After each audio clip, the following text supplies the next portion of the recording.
జీవం కలిగిన దేవుని బిడ్డలారా, మీ అందరికీ ప్రభువైన యేసుక్రీస్తు నామములో శుభములు వందనాలు తెలియజేస్తున్నాను. దేవాది దేవుడైన యేసుక్రీస్తు దేవుని వాక్యం విందమా, భూమిని ఆకాశాన్ని సమస్తము కలగజేసి క్రీస్తు బోధనము దేవుని బిడ్డలారా, పరిశుద్ధ గ్రంథం నుండి బైబిల్ గ్రంథం నుంచి కీర్తనలు 133వ కీర్తన 1వ వచనం 2వ వచనం 3వ వచనం చదవండి. భూలోకంలో బతుకున్న పురుషులు స్త్రీలందరూ చదవండి, మారుమనసు పొందండి. కీర్తనలు 133వ కీర్తన 1వ వచనం 2వ వచనం 3వ వచనం. సహోదరులు ఐక్యత కలిగి ఉంటాయి, ఎంతో మేలు ఎంతో మనోహరం. దేవునికి మహిమ కలుగు. సహోదరి సహోదరులు, స్త్రీలైనా పురుషులైనా ఐక్యత కలిగి ఉంటే మేలు ఎంతో మనోహరం. మేలు మేలు ఈ భూలోకంలో స్త్రీ అయినా పురుషుడైనా మేలు కొరకు ఎన్నో ప్రయాసపడుతున్నారు, ఉపవాస ప్రార్థనలు చేస్తున్నారు, రకరకాలమైన తిప్పలు పడుతున్నారు. ఏమిటి కొరకు? మేలు జరగాల, దీవెన రావాలి, ఆశీర్వాదం రావాలి, ఆరోగ్యం రావాలా, ఆనందం, సంతోషం, సమాధానం రావాలని రకరకాల ప్రయాసపడుతున్నారు. కీర్తనల గ్రంథం 133వ కీర్తన 1వ వచనం 2వ వచనం 3వ వచనం. సహోదరులు ఐక్యత కలిగి ఉంట మేలు మేలు మేలు మేలు ఎంతో మనోహరం అంట. దేవునికి మహిమ కలిగిన ఐక్యత అనేది లేదండి దేవుని బిడ్డలారా. దేవుని వాక్యానికి, దేవుని చిత్తానికి, సృష్టికర్తని దేవుని మాటలకి భూలోకంలో మనుషులు వ్యతిరేకంగానే జీవిస్తున్నారు. ఐక్యత లేదు, కుటుంబంలో ఐక్యత లేదు, ఊర్లో ఐక్యత లేదు, జిల్లాలో ఐక్యత లేదు, రాష్ట్రంలో ఐక్యత లేదు, దేశంలో ఐక్యత లేదు, ప్రపంచంలో ఐక్యత లేదు. కనుక భార్య భర్త మధ్యన ఐక్యత లేదు, తమ్ముల మధ్యన ఐక్యత లేదు, అక్క చెల్లెల మధ్యన ఐక్యత లేదు, సేవకుల మధ్యన ఐక్యత లేదు, సంఘ సభ్యుల మధ్యన ఐక్యత లేదు, విశ్వాసుల మధ్యన ఐక్యత లేదు, సంఘ పెద్దల మధ్యన ఐక్యత లేదు. ఎక్కడ చూసుకో రెండు గ్రూపులు. రాజకీయ పార్టీల్లో ఒకటే పార్టీలో ఉంటారు కానీ ఐక్యత లేదు. అస్సలు భూలోకంలో ఐక్యత అనేది కనిపిస్తలేదు. కీర్తనల గ్రంథం 133వ అధ్యాయం 1వ వచనం 2వ వచనం 3వ వచనం చదవండి. సహోదరులు ఐక్యత కలిగి ఉంటా మేలు ఎంతో మనోహరం. దేవునికి మహిమ కలిగినాక ఈ వాక్యాన్ని దయ్యాలు పాటించేవండి. దయ్యాలు పాటించి ప్రభువైన యేసుక్రీస్తు దేవుడు, సృష్టికర్తని దేవుడు మానవ రూపము ధరించుకొని మనిషి కుమారుడికి భూలోకంలో సంచరిస్తున్నప్పుడు ఒక మనిషిలోనే 6,000 దయ్యాలు ఉన్నాయి. 6,000 దయ్యాలు ఒక మనిషిలో, ఒక యవనస్తునిలో, ఒక మనిషిలో 6,000 దయ్యాలు ఒకటే మనిషిలో నివాసం చేస్తున్నవి. ఐక్యత కలిగి ఉన్నాయి. దయ్యాలు ఐక్యత కలిగి ఉన్నాయి. ఒక యవనస్తునిలో, ఒక మనిషిలో 6,000 దయ్యాలు దేవుని మాటను అంగీకరించి సహోదరులు ఐక్యత కలిగి ఉంటాయి మేలు మనోహరమైన మాటని గౌరవించి దయ్యాలు ఐక్యత ఉన్నవండి. దయ్యాలు ఐక్యత కలిగి ఒకటే మనిషిలో ఉండి సంచరిస్తుంటే యేసు ప్రభుకి ఎదురొచ్చాడు. 6,000 దయ్యాలను యేసుక్రీస్తు ప్రభు వారు వెళ్ళగొడితే ఆ యవనస్తుడు బట్టలు కట్టుకొని యేసుక్రీస్తు దేవుని పాదాల దగ్గర కూర్చున్నట్టు బైబిల్లో రాయబడింది. దేవునికి మహిమ కలిగిన చదువుతున్నారు, వాక్యాన్ని గ్రహిస్తున్నారా? ఆది కాండం నుండి ప్రకటన గ్రంథం వరకు 4 సార్లు చదివాను ఒక ఆయన గర్వపడతారు, 10 సార్లు చదివారంటే విర్రవీగుతారు. ఈ వాక్యం చదివారా? కీర్తనల గ్రంథం 133వ కీర్తన 1వ వచనం 2వ వచనం 3వ వచనం. సహోదరులు ఐక్యత కలిగి ఉంటే ఎంతో మేలు ఎంతో మనోహరం. ఐక్యత మాత్రం కాదండి, పాస్టర్లలో ఐక్యత కాదు, సంఘస్థుల్లో ఐక్యత లేదు, సమాజంలో ఐక్యత లేదు. ఏ పార్టీలో అయినా సరే, ఏ కులములైనా సరే, ఏ మతములైనా సరే ఐక్యత మాత్రం లేదు, ఐక్యత కాదు. ప్రభువైన యేసుక్రీస్తు దేవుని వాక్యాన్ని గౌరవించకుండా లోపడకొని ఉన్నారు. ప్రభువైన యేసుక్రీస్తు దేవుడు అంటున్నాడు, సహోదరులు ఐక్యత కలిగి ఉంటే మేలు మనోహరం. మేలు జరగదు, దీవెన రాదు, ఆశీర్వాదం దొరకదు, పరలోకం దొరకదు, నిత్యరాజ్యం దొరకదు. ఐక్యత ఉంటే కదండి. ఐక్యత కలిగి ప్రార్థన చేయడం లేదు, ఐక్యత కలిగి ఆరాధించడం, ఐక్యత కలిగి యేసు ప్రభుని గణపరచడం లేదు. ఎక్కడ చూసుకో గొడవలు, 2 గ్రూపులు. ఒకరు ప్రార్థన చేస్తే ఒకరు ఒప్పుకోరు, ఒకరు పాట పాడితే ఇంకొకరు ఒప్పుకోరు, ఒకరు వాక్యం చెప్తే ఇంకొక సౌకుడు ఒప్పుకోడు. చాలా గందరగోళం ఉంది భూమి మీద. చదువుతున్నారా? ఎవరు చూసిన ఐక్యత లేదు.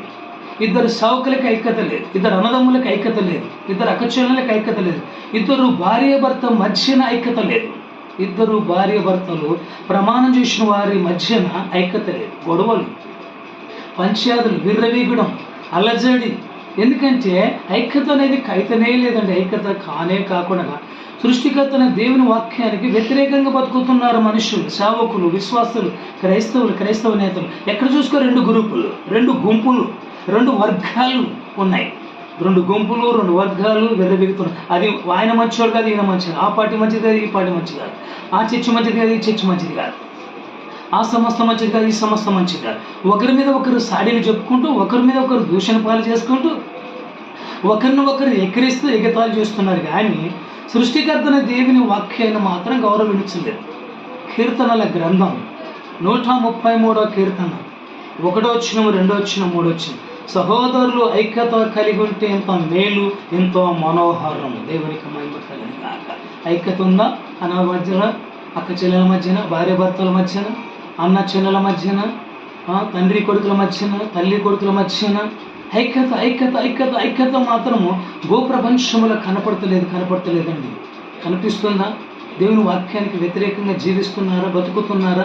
మేలు జరగదు, దీవెన దొరకదు, ఆశీర్వాదం దొరకదు, ఆరోగ్యం దొరకదు, స్వస్థత దొరకదు, మనకి ఏమీ దొరకదు. ఎందుకంటే సృష్టికర్తన దేవుని వాక్యానికి, సృష్టికర్తన దేవుని బోధకి, సృష్టికర్తన దేవుడు యేసు ప్రభు మాటలకి వ్యతిరేకంగా నడుస్తున్నారు భూలోకంలో. ఈరోజు బ్రతికున్న స్త్రీలు కానీ, బ్రతికున్న పురుషులు కానీ ఎన్నో సంస్థలు పనిచేస్తున్నాయి. క్రీస్తు ప్రకటించడానికి సంస్థలు, ఎన్నో డినామినేషన్లు ఉన్నాయి. కానీ ఒక డినామినేషన్ ఒకరు ఎక్కిరిస్తున్నారు, ఎగతాళి చేస్తారు, ఒకరొకరును అవమానపరుస్తున్నారు, ఒకరొకరిని గౌరవపరచడం లేదు. అందరూ కూడా భూలోకంలో పెద్ద పెద్ద పాస్టర్లు, బిషప్పులు, రెవరెండ్లు కూడా జ్ఞానం లేదు, తెలివి లేదు, బుద్ధి లేదు. బైబిల్ ట్రైన్ చేసాం, ఏం బైబిల్ ట్రైన్ చేసినామే? నీకు ఐక్యత ఉందా? ఐక్యత పరుచుకుంటున్నావా? ఐక్యత సమాధాన పడుతున్నావా? ఐక్యత పరుచుకుంటున్నావా? లేదు. ఐక్యత కలిగి ఉండడం లేదు. విర్రవీగుతున్నారు, గర్వపడుతున్నారు. కనుక యేసుక్రీస్తు దేవుని వాక్యానికి వ్యతిరేకంగా జీవిస్తున్నారు. దేవుని వాక్యం సెలవిస్తుంది. కీర్తనల గ్రంథం 133వ కీర్తన 1వ వచనం, 2వ వచనం, 3వ వచనం. భూలోకంలో బతుకున్న పురుషులందరూ చదివి మారు మనసు పొందండి. భూలోకంలో బతుకున్న స్త్రీలందరూ చదివి మారు మనసు పొంది యేసుక్రీస్తు దేవుని గౌరవించండి. యేసుక్రీస్తు దేవుని వాక్యానికి లోపడండి. యేసుక్రీస్తు దేవుని వాక్య ప్రకారం బ్రతికితే నిత్య జీవము దొరుకుతుంది, పరలోక రాజ్యము దొరుకుతుంది, ఆరోగ్యము దొరుకుతుంది, ఆనందం దొరుకుతుంది, సంతోషం దొరుకుతుంది, సమాధానం దొరుకుతుంది. దేవునికి మహిమ కలిగిన దేవుని బిడ్డలారా, ఎగిరెగిరి ప్రార్థన చేస్తారు, ఎగిరెగిరి పాట పాడతారు, ఎగిరెగిరి బోధ చేస్తారు, కానీ సమాధానం లేదు. సమాధానం ఏ సంఘములు చూసినా సమాధానం, ఏ చర్చలు చూసినా గొడవలు, పంచాయతీలు, కొట్లాటలు, కేసులు, పోలీస్ స్టేషను, కోర్టు, ఇలాగా అనేకమైన అలజడి. నీకు ఐక్యత ఉంటే అలాంటి ఉంటవే అండి? చెప్పండి. సంఘములు కానీ, పాస్టర్లు కానీ, సంఘ పెద్దలు కానీ, విశ్వాసులు కానీ, లేదు రాజకీయ నాయకులలో కానీ సమాధానము, ఐక్యత ఉందా? లేదు. ప్రభువు యేసుక్రీస్తు త్వరగా రానయించున్నాడు.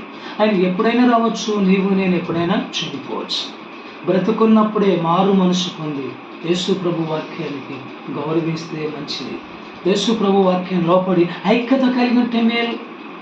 కుటుంబంలో ఐక్యత కలిగి ఉండాలి, భార్య భర్త ఐక్యత కలిగి ఉండాలి, అక్క చెల్లెలు ఐక్యత కలిగి ఉండాలి, అన్నదమ్ములు ఐక్యత కలిగి ఉండాలి, విశ్వాసులు ఐక్యత కలిగి ఉండాలి, పాస్టర్లు ఐక్యత కలిగి ఉండాలి, సంఘ పెద్దలు ఐక్యత కలిగి ఉండాలి, పార్టీ నాయకులు కూడా ఐక్యత కలిగి ఉంటే మేలు, దీవెన, ఆశీర్వాదం, ఆరోగ్యం. దేవుని బిడ్డలారా, చూడండి. టీవీ చూస్తున్నారా? పేపర్లు చూస్తున్నారా? ఫేస్బుక్ చూస్తున్నారా? ఫోన్లు చూస్తున్నారా? గొడవలు పంచాదులే. ప్రభువు యేసుక్రీస్తు వాక్యానికి లోపడడం లేదు. కీర్తనల గ్రంథం 133వ కీర్తన 1వ వచనం, 2వ వచనం, 3వ వచనం చదివి మారు మనసు పొందండి. సహోదరులు ఐక్యత కలిగి ఉంటే ఎంత మేలు, ఎంతో మనోహరము. నేను గొప్ప, నేను చైర్మన్, నేను గొప్ప, నేనే గొప్ప. నాకు తెలిసినంత వాక్యం ఎవరికి తెలియదు, నాకు పాడినట్టు ఎవరు పాడలేరు, నేను ఆరాధన చేసి ఎవరు ఆరాధన, నేను బోధ చేసి ఎవరు బోధ చేయలేని వెర్రవేగి గర్వపడుతున్నారు. కానీ దయ్యాలు ఐక్యత కలిగి ఉన్నాయి. దయ్యాలు 6,000 దయ్యములు ఐక్యత కలిగి ఒక మనుషులు ఒక యవనస్తులు నివసిస్తే యేసుక్రీస్తు దేవుడు మాత్రమే 6,000 దయ్యాలు యవనస్తుల నుండి వెలగొట్టాడు. దేవునికి మహిమ కలిగిన 6,000 దయ్యాలు ఐక్యత కలిగి ఉన్నట్టు నీవు నేను ఐక్యత కలిగింది దేవుని వాక్యాన్ని గౌరవించడం. వాక్యాన్ని ముగిస్తున్నాను దేవుని బిడ్డలారా. బ్రతుకున్న మనుషులారా, వాక్యాన్ని వింటున్న దేవుని బిడ్డలారా, మీ అందరికీ కూడా ప్రభువైన యేసుక్రీస్తు నామములో వందనాలు.